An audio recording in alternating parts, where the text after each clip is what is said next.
Hello friends. ठंड का मौसम हार्ट पेशेंट्स के लिए एक चिंता का इशू रहता है, क्योंकि ठंड के मौसम में लोगों को बीपी, शुगर, कोलेस्ट्रॉल और हार्ट अटैक्स का चांस कंपैरेटिवली ज़्यादा होता है। कार्डियोवैस्कुलर प्रॉब्लम्स का चांस ज़्यादा होता है। तो आज हम बात करेंगे कुछ इंपॉर्टेंट हेल्थ रिलेटेड सवाल जो लोगों के दिमाग में आते हैं। आज हम उन्हें आंसर करने का प्रयास करेंगे। हमने इस तरह के सवालों का एक लिस्ट बनाया है और आज उनमें से ज़्यादा कॉमन क्वेश्चंस को हम आंसर करने का प्रयास करेंगे, ताकि आपके मन में कोई सवाल ना रह जाए या डाउट्स ना रह जाए। फिर भी यदि कोई सवाल बाकी रह जाए तो आप हमें कमेंट सेक्शन में लिख के उनके बारे में पूछ सकते हैं। टॉपिक पर जाने से पहले जो लोग हमारे चैनल पर नए हैं उन्हें रिक्वेस्ट करूँगा कि चैनल को सब्सक्राइब करें, वीडियोज़ को लाइक और शेयर करें। पहला क्वेश्चन ये है, क्या मैं ठंड के महीने में एक्सरसाइज कर सकता हूँ बिना हार्ट पर ज़्यादा लोड डालें? यूजली अगर किसी व्यक्ति का हार्ट पंप फंक्शन अच्छा है, कोई खास प्रॉब्लम नहीं है, उसको हार्ट फेलियर के कोई सिम्टम्स नहीं है, या पहले से उसकी स्टैमिना अगर अच्छी है, तो वो ठंड के मौसम में प्रॉपर्ली एक्सरसाइज कर सकता है। हाँ, लेकिन ठंड के मौसम में यदि आप बहुत ज़्यादा ठंडे वातावरण में एक्सरसाइज करते हो तो थोड़ा कार्डियोवैस्कुलर लोड बढ़ जाता है, क्योंकि नलियाँ थोड़ी सिकुड़ जाती है, ब्लड प्रेशर थोड़ा बढ़ जाता है, शुगर का कंट्रोल थोड़ा कॉम्प्रोमाइज़ हो जाता है, बॉडी के हार्मोन्स का लेवल थोड़ा बढ़ जाता है, स्ट्रेस हार्मोन्स थोड़े बढ़ जाते हैं।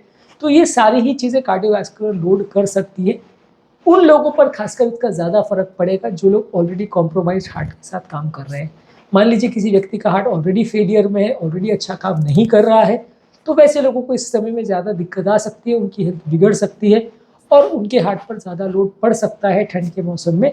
अदरवाइज रूटीन व्यक्ति जिसका हार्ट अच्छे से काम कर रहा है और उसको कोई दिक्कत नहीं है, पंप फंक्शन 45-50% से ऊपर है और उसको कोई सिग्निफिकेंट सांस का तकलीफ पहले से नहीं है, तो ठंड के मौसम में उनको इतना नोटिसेबल डिफरेंस कुछ ज़्यादा नहीं महसूस होगा। हाँ, लेकिन ये मानना ज़रूरी है, जानना ज़रूरी है कि थोड़ा सा लोड एक्स्ट्रा हार्ट पर पड़ेगा। यदि आपका फंक्शन ऑलरेडी कॉम्प्रोमाइज़ है तो आपको ज़्यादा सतर्क रहने की ज़रूरत है, दवाइयों के डोजेस को थोड़ा एडजस्ट करने की ज़रूरत है। लेकिन फिर भी एक्सरसाइज करने को मना नहीं है, आप ज़रूर एक्सरसाइज करिए, ये इससे हार्ट को काफ़ी फ़ायदा मिलेगा। अगला क्वेश्चन ये है कि क्या अपने हार्ट के हेल्थ के पॉइंट ऑफ व्यू मुझे कुछ डाइटरी चेंजेस करने चाहिए विंटर के महीने में? देखिए, हमने काफ़ी वीडियोस में डिस्कस किया है कि विंटर के महीनों में बीपी, शुगर, कोलेस्ट्रॉल का कंट्रोल गड़बड़ हो जाता है। बहुत सारे खाद्य पदार्थ हम ठंड के मौसम में ज़्यादा खाते हैं, क्योंकि ठंड के मौसम में बहुत ज़्यादा पार्टी करने का लोगों को शौक होता है। खासकर उन देशों में या उन जगहों पर जहाँ ठंड बहुत ज़्यादा पड़ती है, लोग बाहर नहीं निकल पाते हैं, या उन कुछ दिनों में जब धूप बहुत कम निकलती है, हम बाहर नहीं निकल पाते, तो लोग घर पर बहुत ज़्यादा रहते हैं। घर पर ज़्यादा रहते तो ज़्यादा खाना खाया जाता है, ज़्यादा बेवरेजेस, खासकर अल्कोहल वाले बेवरेजेस ज़्यादा लिए जाते हैं, हॉट कॉफ़ी, हॉट चॉकलेट और ये सब चीज़ें ज़्यादा पी जाती है और ये सारी ही हमारी हेल्थ को नुकसान करती है। तो ये सारी ही चीज़ों के बारे में हमें सतर्कता रखने की ज़रूरत है। कंपैरेटिवली थोड़ा ओवर ईटिंग नहीं करना चाहिए। यदि आप ठंड के मौसम में बहुत ज़्यादा घर पर रह भी रहे हो तो अपने खाने पीने का ध्यान देना पड़ेगा, नहीं तो बीपी, शुगर, कोलेस्ट्रॉल का कंट्रोल आउट ऑफ हैंड्स जा सकता है और आपको बीमारियां बढ़ सकती है। तो ठंड के मौसम में आपको ज़्यादा सतर्कता इस मामले में रखने की ज़रूरत है। अपने खाने पीने का ध्यान रखिए। बाकी मौसमों के कंपैरिजन में आपको ज़्यादा सतर्क रहने की ज़रूरत है, क्योंकि इस समय ऑलरेडी हार्ट कॉम्प्रोमाइज हालत में है, ऑलरेडी हार्ट पर एक्स्ट्रा लोड है। आप कुछ नहीं भी करोगे और ओवर ईटिंग नहीं भी करोगे तो भी आपका शुगर और बीपी का कंट्रोल थोड़ा तो बिगड़ ही जाएगा, स्ट्रेस हार्मोन्स की वजह से, जो कि ठंड के मौसम में शरीर को गर्म रखने के लिए बॉडी एक्स्ट्रा स्ट्रेस हार्मोन्स यानी कि एड्रेनलिन, नॉरएड्रेनालिन ज़्यादा बनाती है और ये हार्मोन्स बॉडी को थोड़ा मेटाबॉलिकली टैक्स करते हैं, यानी कि आपका बीपी, शुगर, कोलेस्ट्रॉल का कंट्रोल बिगड़ता है। तो आप कुछ नहीं भी करोगे तो थोड़ा कंट्रोल तो फिर भी बिगड़ेगा। आप खाने पीने का ज़्यादा ध्यान रखोगे तो प्रॉब्लम्स कम आएगी। अगला क्वेश्चन ये है कि यदि मुझे ठंड के मौसम में छाती में दर्द हो रहा है, डिस्कम्फर्ट हो रहा है, तो क्या करें? कभी कभार लोगों को ठंड के मौसम में हड्डियां थोड़ी स्टिफ हो जाती है, अकड़न हो जाती है, इसकी वजह से थोड़ा छाती में दर्द या स्टिफनेस का एहसास हो सकता है। लेकिन यदि कोई हार्ट पेशेंट है और पहले उसको हार्ट का रिलेटेड कोई रिस्क फैक्टर्स या हार्ट अटैक पहले हो चुका है, तो वैसे लोग इसको इग्नोर ना करें। कई बार हार्ट का दर्द और मस्कुलर पेन में थोड़ा सिमिलैरिटी हो सकता है। मस्कुलर पेन ठंड के मौसम में कंपैरेटिवली स्टिफनेस की वजह से ज़्यादा देखने को मिलता है। मसल में अकड़न, सूजन, ये सब ज़्यादा देखने को मिलती है। तो यदि आपको ठंड के मौसम में इस तरह का कोई पेन हो रहा है तो कोशिश करिए ये जानने का कि चलने फिरने पर वो पेन बढ़ता है कि नहीं बढ़ता है। यदि आप ये नोटिस कर रहे हैं कि वो पेन चलने फिरने पर बढ़ता है, सांस में घबराहट हो रही है, पसीना हो रहा है, सांस फूल रही है, आपका स्टैमिना बहुत गिर रहा है, तो इसका मतलब वो हार्ट रिलेटेड हो सकता है। वैसे में आपको ज़्यादा सतर्कता की ज़रूरत है, डॉक्टर को दिखाने की ज़रूरत है और ज़रूरत पड़े तो ट्रीटमेंट करने की ज़रूरत है। अगला क्वेश्चन ये है कि ठंड के मौसम में अपने मेडिसिन को कैसे मैनेज करें, क्योंकि बीपी शुगर कोलेस्ट्रॉल बढ़ जाएगा तो कैसे मैनेज करें। आप अपने हेल्थ टेस्ट करवाइए, यदि ब्लड प्रेशर ज़्यादा है तो दवाइयों का डोज बढ़ाइए, नमक को कम करिए, शुगर ज़्यादा है तो शुगर की दवाइयों को बढ़ाइए, और कोलेस्ट्रॉल ज़्यादा है तो उसकी दवाइयों को बढ़ाइए।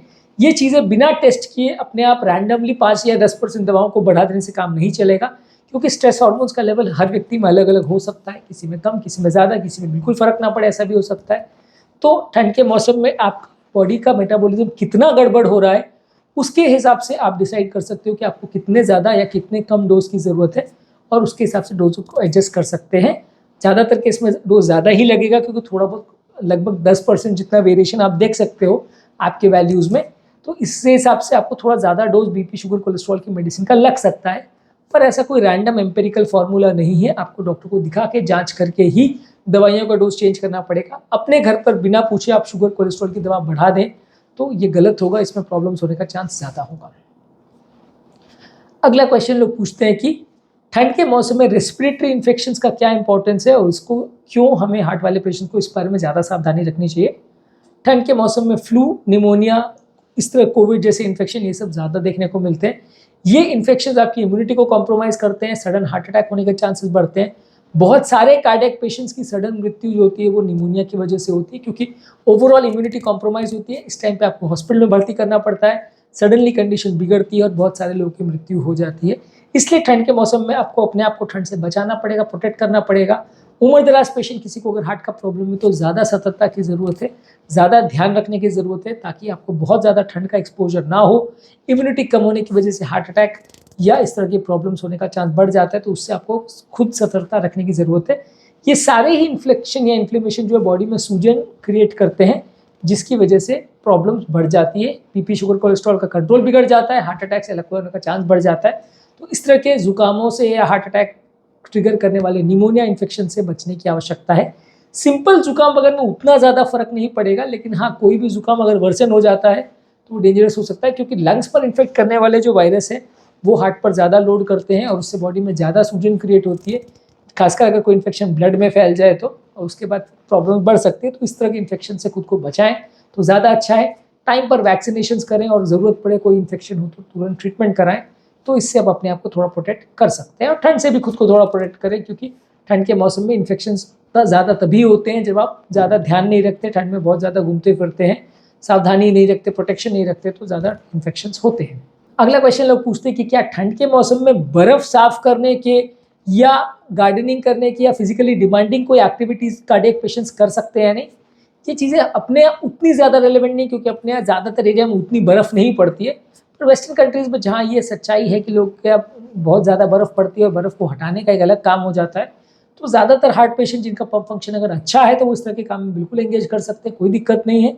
थोड़ा सावधानी रखें, अगर आपको ऑलरेडी कार्डियोवास्कुलर प्रॉब्लम है और ट्रीटमेंट नहीं हुआ है या कॉम्प्रोमाइज फंक्शन है और आपको ऑलरेडी पंप फंक्शन डाउन है, तो थोड़ा ज़्यादा सावधानी रखिए। पर अदरवाइज ज़्यादातर केस में कोई खास फर्क नहीं पड़ेगा और आप कर सकते हैं, थोड़ी सावधानी पूर्वक करें तो। ठंड के टेम्परेचर से कोप करने के लिए क्या अपने कपड़ों को या लाइफस्टाइल हैबिट्स को चेंज करने की ज़रूरत है। यूजुअली ठंड के मौसम में आपको ठंड से प्रोटेक्ट करने की ज़रूरत है, अपने घर के टेम्परेचर को थोड़ा बेटर रखने की ज़रूरत है, और ठंड के कपड़े वगैरह को पहन के या ठंड से अपने आप को प्रोटेक्ट करके यदि आप अपने आप को इन्फेक्शन से सुरक्षित रख सकें तो इसमें आपको काफ़ी फ़ायदा होगा और ठंड के टाइम इतना ज़्यादा हेल्थ आपकी कॉम्प्रोमाइज़ नहीं होगी। तो अपनी लाइफस्टाइल को और अपने कपड़ों को थोड़ा चेंज करिए, घर को भी थोड़ा गर्म रखिए। सुबह के टाइम बहुत ज़्यादा ठंड के मौसम में बाहर ज़्यादा मत निकलिए, निकल रहे हैं तो प्रॉपर कपड़े पहन के निकलिए। इस तरह के चेंजेस यदि आप करते हैं तो काफ़ी चांसेस है कि आप अपने आप को ठंड रिलेटेड इन्फेक्शन से बचा सकेंगे और इससे रिलेटेड कार्डियोवास्कुलर प्रॉब्लम से भी खुद को सुरक्षित रख सकेंगे। अगला क्वेश्चन लोग पूछते हैं कि ठंड के मौसम में फ्लू या निमोनिया या इन्फेक्शन से बचने के लिए वैक्सीनेशन क्यों ज़रूरी है और क्या हार्ट पेशेंट्स के लिए अलग से कोई रिस्क फैक्टर है। यूजली ठंड के मौसम में होने वाला हर इन्फेक्शन या निमोनिया आपके लिए डेंजरस है और इस तरह के पेशेंट्स में सडन मृत्यु होने का चांस कई गुना ज़्यादा होता है। काफ़ी स्टडीज़ ने ऐसा शो किया कि सिंपल निमोनिया के इन्फेक्शन या इन्फ्लुएंजा जो ठंड में होता है, फ्लू जिसे बोलते हैं, वो काफ़ी कॉमनली लोगों के लिए प्राण घातक होता है। पहले से सालों से स्टेबल चलने वाला पेशेंट भी सडन निमोनिया में जाके उसकी मृत्यु हो जाती है। तो इस तरह के पेशेंट में आपको सावधानी रखने की ज़रूरत है और आपको अपने आप को वैक्सीनेट करने की ज़रूरत है। हर चीज़ों का वैक्सीन तो अवेलेबल नहीं है, पर जहाँ निमोनिया के लिए निमोकॉकस का या इन्फ्लुएंजा वाले वैक्सीन अवेलेबल है, bird flu, swine flu, Covid, ये सब के वैक्सीन अवेलेबल है, तो वैक्सीन आपको करवाने की आवश्यकता है, क्योंकि इस तरह के कार्डियक पेशेंट्स में मृत्यु दर कई गुना ज़्यादा होता है जब उनको इस तरह का सीवियर लंग इन्फेक्शन या निमोनिया हो जाता है। अगला क्वेश्चन लोग पूछते हैं कि ठंड के मौसम में कोई स्पेसिफिक साइन और सिम्टम है जिस पर हमें विशेष ध्यान देने की ज़रूरत है यदि हमें प्रॉब्लम हो रही है या तो पहले का कार्डियोवैस्कुलर प्रॉब्लम है तो जिस तरह का आपको कार्डियक प्रॉब्लम है, मान लीजिए बीपी, शुगर, कोलेस्ट्रॉल का, हार्ट अटैक का, कार्डियोमायोपैथी का, हार्ट फेलियर का, जो भी सिम्टम्स आपको पहले की बीमारी से रिलेटेड है उसके सिम्टम्स पर फोकस करिए। अगर हार्ट फेलियर है तो चलने में सांस फूलना, घबराहट होना, पसीना आना, धड़कन बढ़ना, इस तरह के सिम्टम्स होंगे। यदि आपको अगर हार्ट अटैक या ब्लॉकेजेस का प्रॉब्लम है तो सडन सीवियर घबराहट, पसीना होना या चलने फिरने में सडन स्टैमिना कम हो जाना, इस तरह के फीचर्स हो सकते हैं। बीपी वगैरह का प्रॉब्लम है तो बीपी बढ़ने से रिलेटेड सिम्टम्स हो सकते हैं। कोलेस्ट्रॉल का प्रॉब्लम है तो ब्लॉकेजेस बढ़ने के प्रॉब्लम हो सकते हैं। तो किस तरह की प्रॉब्लम्स है उसके बेसिस पे डिसाइड होगा कि आपको किस तरह के सिम्टम्स होंगे और उसके बेसिस पे ही उसका ट्रीटमेंट स्ट्रैटेजी और मैनेजमेंट चेंज होगा। हाँ, अगर आपको जो भी हार्ट प्रॉब्लम है उससे रिलेटेड सिम्टम्स के बारे में जानकारी आपको होना आवश्यक है, ताकि जब कभी अगर प्रॉब्लम हो तो आप उसको सही तरह से मैनेज और मेंटेन कर सकें और अपने आप को उससे प्रोटेक्ट कर सकें।